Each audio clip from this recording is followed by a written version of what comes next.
We had a conversation a couple days ago. The question was about what's actually happening when I palpate That's right. movements of the life force as I conceive Yeah. them. Which came after my inquiry about what makes the tissue move. Right, exactly. Okay. Yeah. So you were talking about this device hooked up to a turntable, a piece of wire to a tone arm that actually could detect subtle tissue movement or very Well, the discriminating. movement of something Yes. Right. non-electrical Right. relating to two axes of movement as picked up by this stereo, Right. whatever they used to call it. Yeah. But it wasn't an electrical phenomena, it was something in a way of a physical movement Right. being monitored at the surface of the skin. Right. And so from that, I kind of resonated with that, Right. and you wondered what is it that I'm palpating That's right. and working with in the sort of work that I do, and what's responsible for that. So I said that I believe what I'm feeling and I'm interpreting and working with. Less emphasis on the interpretation and more on just being with, but anyway, I'll get to that.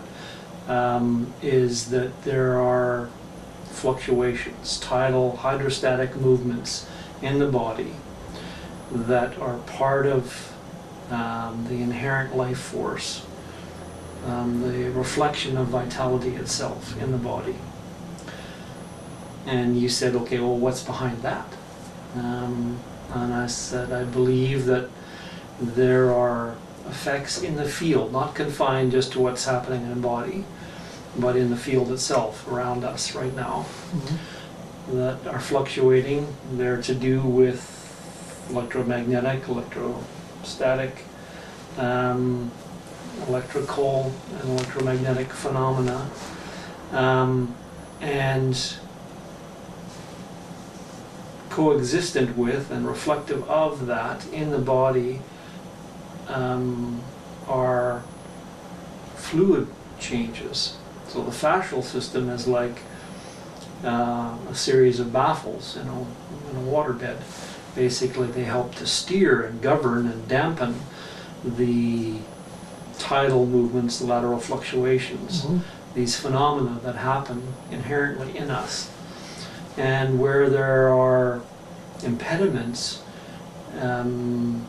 in that envelope, the dynamics in that envelope, there will be reverberations that depart from the ideal in the body. And so that's kind of a little bit more depth on one side of it. That's good. So, that's how I see it, that basically there's this field effect that's constantly changing. And we can theorize about what's going on about that, but basically it's pretty theoretical. And it would be nice to have.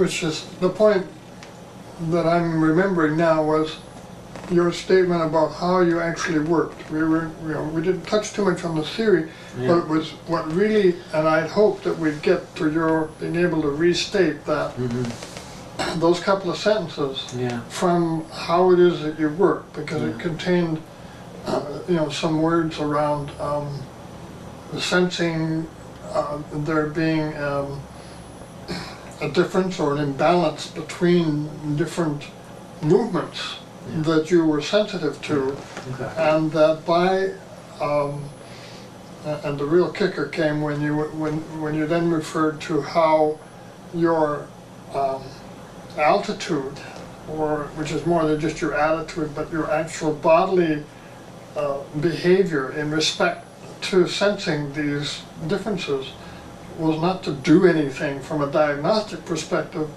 but to simply, in some way,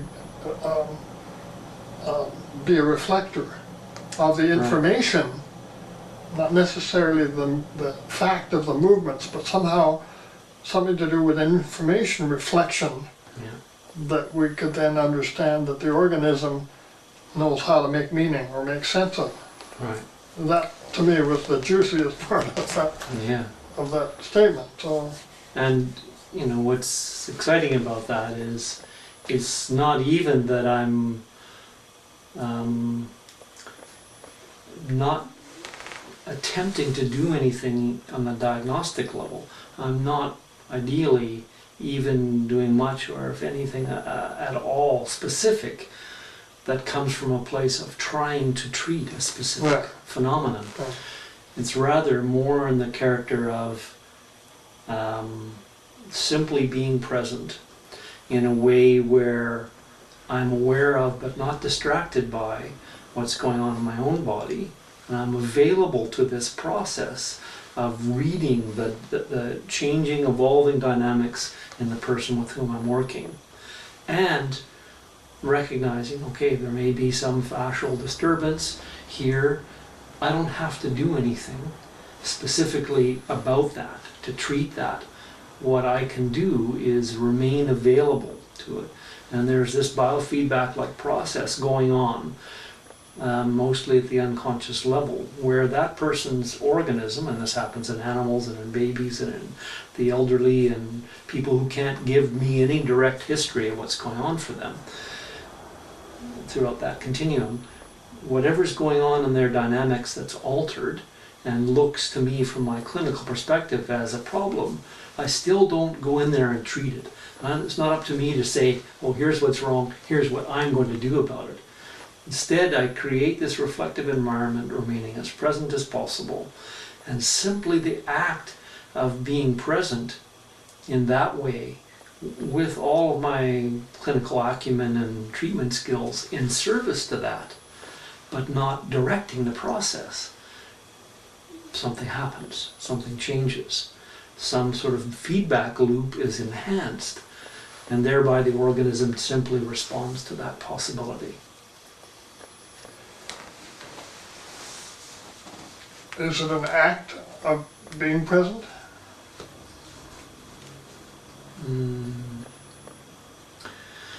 Yes and no. I would say it's perhaps more accurate to say it's a way of being. But there is a choice or some sort of decision as a gesture of becoming more present, or Absolutely. that makes it less of an act as a having to, or an efforting, as it were. Right. One But of the that's just a matter of language, perhaps. But not altogether. I think that, you know, one of the turning points in my career basically came 10, 12 years ago, or a little bit more than that, coming across an article written by an aesthetic physician in the US, Frank Colsting, who wrote about a 10-page article called The Will to Heal. And in that he was basically saying what we're saying right now, in different words. And so it wasn't an action he was advocating. He was saying more or less what I said, that the will involved is to be available to the process, and not to decide or take the role of the expert and say, oh, I know what's wrong here, this is what I'm going to do, this will finesse that primary fulcrum to shift, and the inherent mechanism will just take over. Well, that's a little bit of old thinking in my regard. It's not as refined and doesn't really allow as much possibility for what I think is at the heart of healing as I see it, which is simply the availability of presence to reflect the dynamics of what's going on, and the organism simply choosing whatever path or response to that it does, or not. That's also part of it. so, how did you come by this wisdom? Yeah, it evolved, it unfolded. I right from the first beginnings of